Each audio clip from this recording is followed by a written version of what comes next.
Bom dia a todos, irmãos. Graça e paz da parte do nosso Deus. Hoje, como eu falei há pouco, domingo de Páscoa, e nós celebramos os ovos de chocolate, né? Bem, e comemos bem eles. É interessante que na catedral, sempre nós trazemos irmãos americanos, e eles vão lá e visitam, e logo eles perguntam: o que é aquilo ali? É um desenho de um ovo enraizado, assim, um desenho muito artístico. E eles ficam intrigados: por que um ovo? Aí eu pergunto para eles: vocês nunca comeram um ovo de Páscoa? Na Páscoa, o ovo sempre simbolizou a vida, o nascimento, o ressurgimento, a renovação da vida. E curiosamente, esse símbolo lá na catedral, aí, né, essa catedral que tem do Oscar Niemeyer, ela tem esse símbolo do ovo e do renascimento, da ressurreição. Hoje então nós falamos sobre esse tema. Sabe que vários temas na Bíblia são difíceis de acreditar. Difíceis.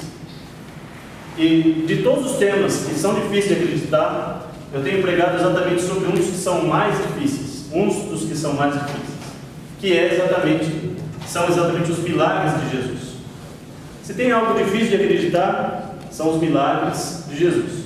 Por quê? Porque são milagres. Não se explica, não se comprova, não há como fazer um teste empírico e reproduzir aquela situação em que um cego de nascença volta a enxergar. Não tem como nós fazermos isso hoje. Portanto, é improvável, é incrível. Improvável porque não se prova, incrível porque é difícil de acreditar. E de todos os milagres de Jesus, qual é o maior? Qual é o mais difícil de acreditar? A ressurreição. A ressurreição é um fato difícil de acreditar. E não sou eu que estou dizendo isso.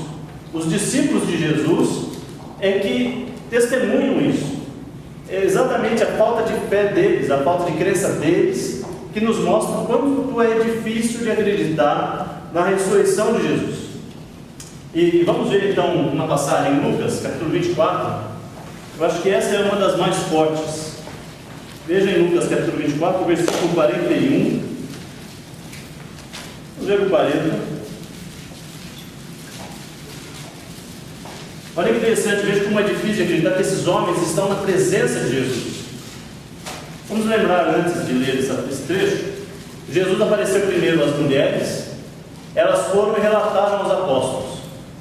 E diz que elas relataram aos apóstolos e eles ouviram aquilo, e eles falaram: o que nós estamos ouvindo parece loucura, não faz sentido, elas devem estar devaneando, não tem a lógica nenhuma.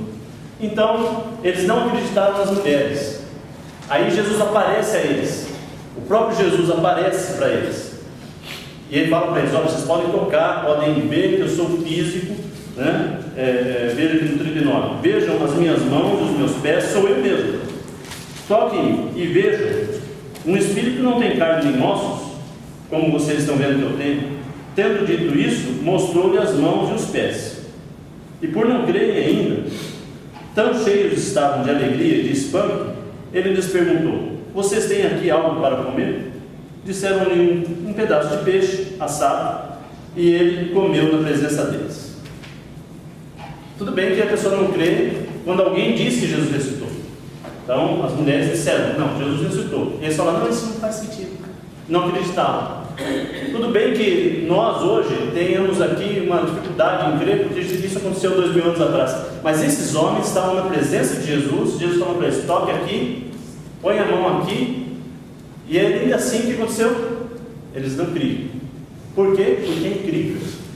É incrível demais. Então, eu acho interessante essa dificuldade em acreditar na ressurreição. E ao mesmo tempo, esse é o mandamento de Jesus para nós. A conversa de Jesus com Tomé nos mostra exatamente como é importante. Quando Tomé reconhece que Jesus ressuscitou, e depois que ele pode colocar a mão nas chagas de Jesus e na ferida de Jesus, ele se ajoelha aos pés de Jesus e o adora como sendo Deus, porque só Deus poderia, uma vez ter enfrentado a morte, ressuscitar. Só Deus pode fazer isso. Então é digno de toda adoração e é digno de todo louvor, e esse é o Senhor que nós servimos. Faz sentido.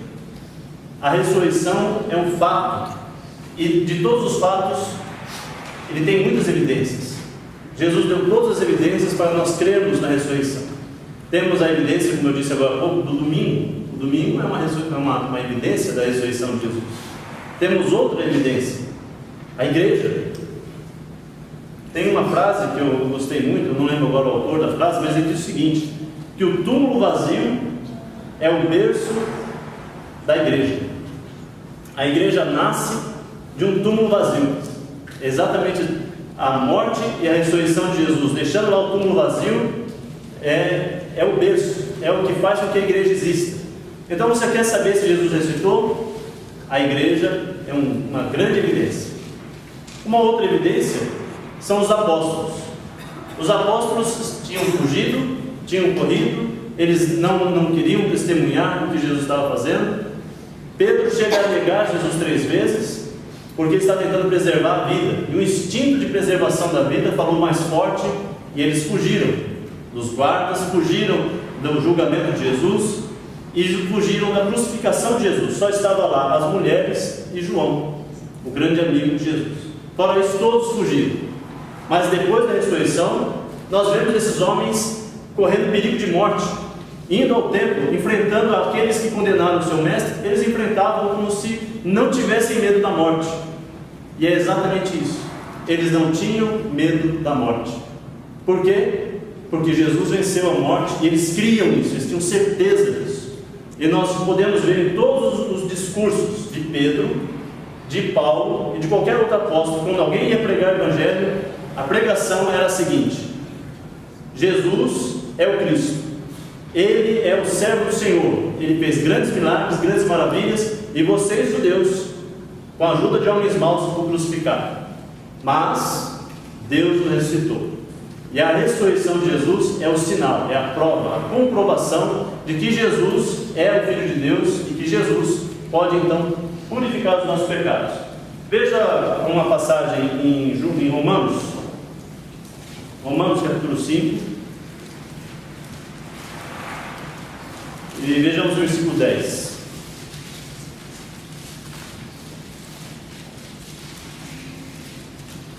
Romanos capítulo 5, versículo 10 diz assim: se quando éramos inimigos de Deus, fomos reconciliados com Ele mediante a morte de seu Filho, quanto mais agora, tendo sido reconciliados, seremos salvos por sua vida.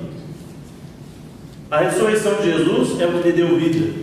E ele está dizendo o seguinte: que quando nós ainda éramos pecadores, fomos reconciliados aqui com Jesus, mediante a morte de seu Filho, quanto mais agora, tendo sido reconciliados, seremos salvos por sua vida. Se a morte de Jesus nos reconcilia com Deus, quanto mais a sua morte. Essa é uma das evidências, porque Jesus, tendo sido ressuscitado, mostra que Deus aceitou o seu sacrifício, e essa vida dele é que nos salva. Então, o que nos salva? A morte de Jesus. E o que nos salva? A ressurreição de Jesus. É ela que nos dá esperança e vida. É por essa vida de Jesus que nós também temos vida. Em Romanos ainda capítulo 6, vejamos aqui no versículo 9, vamos ler do 8 em diante. Romanos 6, versículo 8 em diante. Ora, se morremos com Cristo, cremos que também com Ele viveremos, pois sabemos que, tendo sido ressuscitado dos mortos, Cristo não pode morrer outra vez. A morte não tem mais domínio sobre Ele, porque morrendo, Ele morreu para o pecado, uma vez por todas, mas vivendo, vive para Deus. Uma evidência interessante é a lógica, o raciocínio que existe na morte e ressurreição de Jesus.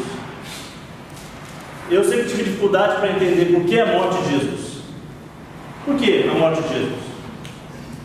A explicação é o próprio Jesus quem dá em João capítulo 12, versículo 24, quando ele diz que o trigo, a semente do trigo, não pode nascer se antes não morrer.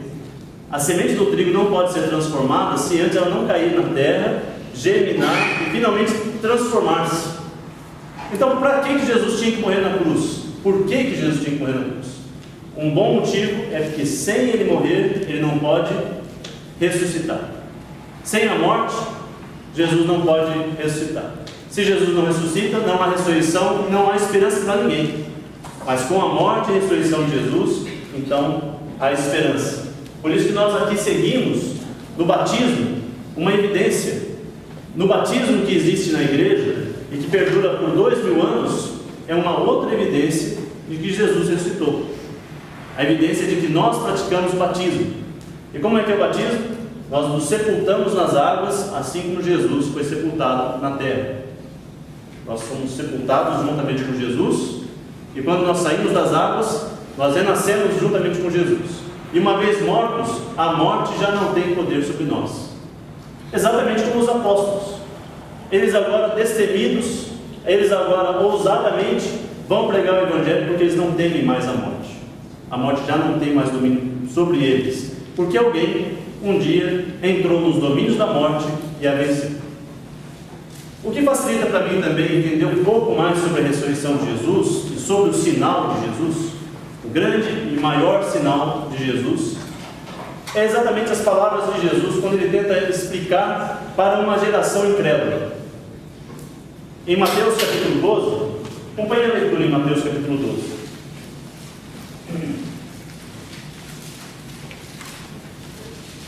Mateus 12, Jesus está interagindo com os fariseus.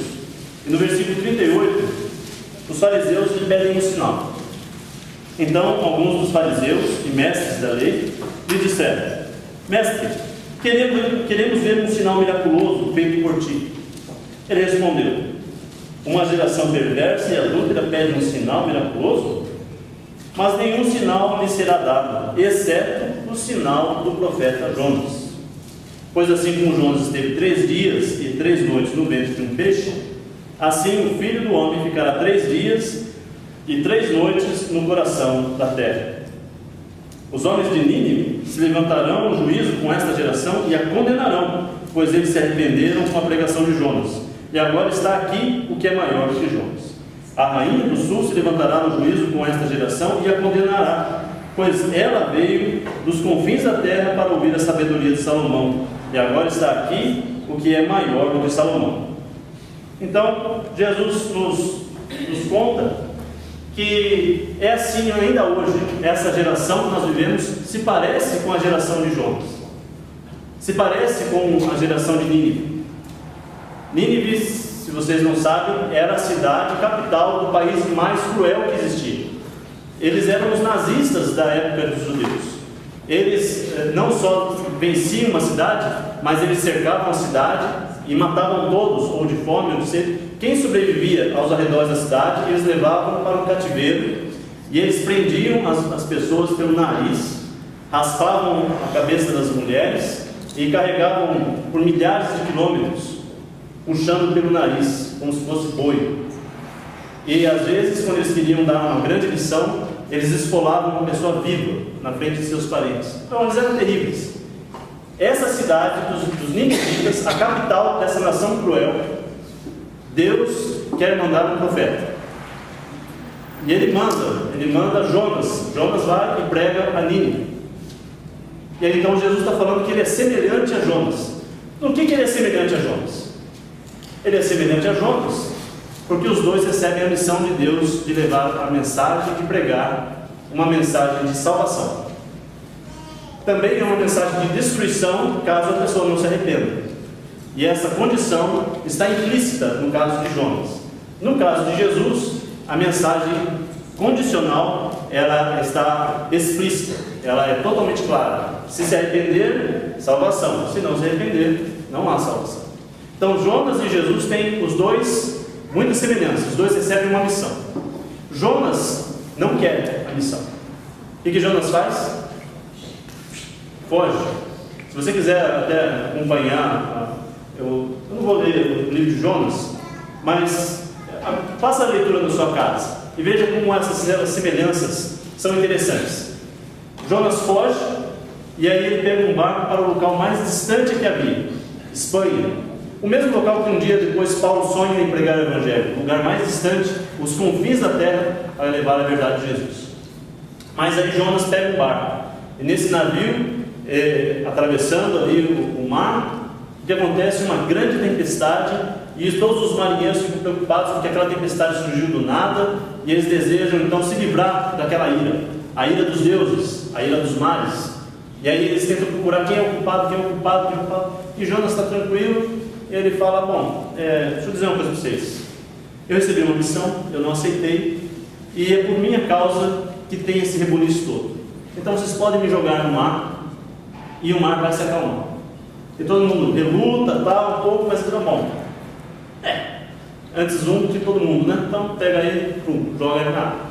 Então, Jonas se assemelha com Jesus também, porque ambos se sacrificam para aplacar a ira. Ambos são voluntários para aplacar a ira de Deus. Jonas se joga no mar, e os dois são semelhantes, porque quando Jonas cai no mar, o que acontece com o mar? Ele se tranquiliza. A ira de Deus, naquele momento, sobre aquelas pessoas, é retirada. Agora, Jonas contrasta com Jesus, porque ele se atira no mar, e a ira de Deus está sobre ele. É ele que tem a ira, e os outros estão sofrendo por causa da ira de Deus sobre ele. Mas no caso de Jesus é o contrário. Deus está irado com a humanidade, e ele atrai para si toda a ira de Deus, e Deus está irado com todos, menos com ele. É o oposto. Então, às vezes, as similaridades se dão exatamente pelo contraste. Quando você pega as duas histórias e fala: aqui é para o outro lado. Mas há similaridades. Então, nós vimos que os dois recebem uma missão, os dois têm uma mensagem, os dois, de uma certa forma, se voluntariam. Jesus se voluntaria lá nos céus, Jonas se voluntaria na hora que não dá mais para fazer outra coisa, mas os dois se voluntariam a se sacrificar em prol dos outros. Como o próprio Jesus diz, os dois são similares, porque os dois passam 3 dias no ventre. Jonas passa 3 dias no ventre do peixe. E o que é o ventre? O ventre é o local de digestão. O ventre é o local de decomposição. Assim, Jesus também passa 3 dias no ventre da terra, para ser decomposto. Só que por algum motivo, Jonas não é decomposto no estômago do peixe. Provavelmente era uma baleia, mas os judeus não faziam distinção entre peixe e mamífero. Para eles, tem barbatana, nada, vive na água, é peixe. Então, por algum motivo, o estômago daquela baleia não digere Jonas, e ele é vomitado, ele é lançado fora. Jesus também vai para o estômago da morte, mas lá a morte poderia decompô-lo, mas por algum motivo também não pode retê-lo, e não podendo retê-lo, o lança fora. No 3º dia, Jesus sai da morte, ele é lançado fora. Jonas saindo do peixe, vamos analisar um pouco o tempo que eles passam dentro do peixe. O que Jonas faz dentro do peixe? Ele ora. Jonas ora dentro do peixe, ele estava consciente. Assim como Jesus também está consciente na morte. Normalmente uma pessoa que morre não sabe de nada, é o que a Bíblia nos diz. Mas Jesus estava consciente. Como é que nós sabemos?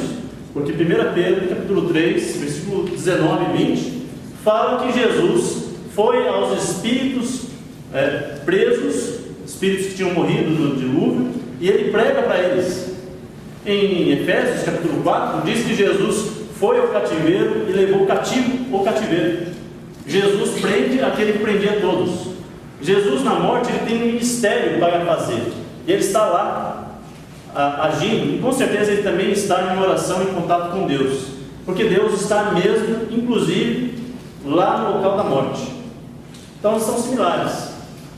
Outra similaridade é que quando o peixe vomita Jonas, vamos dizer assim, lança fora Jonas, Jonas tem uma história para contar, e essa é a história que Jonas conta, e que os pescadores vão comprovar, de alguma forma, a fama de Jonas se torna poderosa, a mensagem de Jonas se torna poderosa, exatamente porque um dia ele esteve 3 dias no ventre do peixe, e agora ele está vivo, ali falando e trazendo uma mensagem. Da mesma forma, Jesus, quando ele curou cegos, ele falava, as pessoas ainda não obedeciam. Ele ressuscitou mortos, e as pessoas ainda não obedeciam. Mas aí ele mesmo morre, ele mesmo passa 3 dias no ventre da morte, e quando ele ressuscita, a mensagem dele ganha outro poder. da mesma forma como Jonas. Também os dois têm semelhanças porque após pregarem, após a sua morte, a mensagem tem efeitos. No caso de Jonas, ele prega, as pessoas ouvem e elas se arrependem e elas se transformam. E após essa transformação, a cidade toda começa a entrar numa comoção e finalmente o rei ouve e o rei bate um decreto. Todos agora devem se arrepender e mudar o estilo de vida. E após o arrependimento, após a transformação, a cidade não é mais destruída. Da mesma forma, quando nós pregamos o Evangelho, alguém ouve, acredita, se transforma, se arrepende, muda a sua vida, então essa pessoa ela alcança a salvação. A destruição que antes estava destinada já não é mais o destino. O destino é outro agora. Por quê? Porque ouviu a mensagem, acreditou na mensagem, transformou-se a sua vida e agora a pessoa é outra pessoa. Então o destino também é outro. O destino não é mais a morte eterna. No caso de Jonas, há outra similaridade. Qual é o resultado final? É a misericórdia. No caso de Jonas, aquela cidade má, cruel, quando eles ouvem, eles se transformam. O que Deus faz? Misericórdia. No caso nosso, talvez você não perceba, mas nós nos parecemos demais com Nínive.